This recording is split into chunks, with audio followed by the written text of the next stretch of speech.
My name is Melissa Ward. I am 23 years old and I am an apprentice female jockey at Caymanas Park. I fell in love with the horses at first.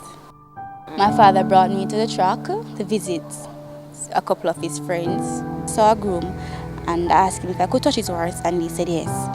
So I was playing with the horse's face and the horses was licking my palms. I fell in love with the horses at that time. I went home and I started telling him that I want to become a jockey. Daddy said, you think say a joke, something serious, and fun something. Say, Daddy, I know you tell me say a serious something.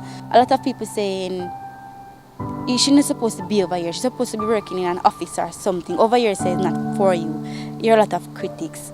Go and do fashion modeling, extortion, look like a jockey and never really pay them no mind. Without critics, sometimes it can't make you firmer and stronger.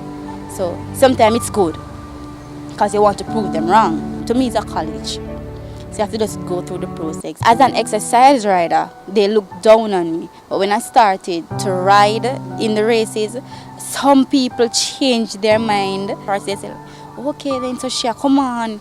Because they see that I have ability. Each time I look at how I rode a race before, I always want to do better. I've won 10 races so far, but I want to win more because I would really like the females to create history down here so that other females who are reluctant can come into the sport. My encouragement for them out there is to, if you see something and you want it, even if it's male dominated, I feel where it's male dominated, go for it. To me, being in a male dominated field, that's how you can prove how tough you are. So go for it and do not. Tell yourself that you're a male too.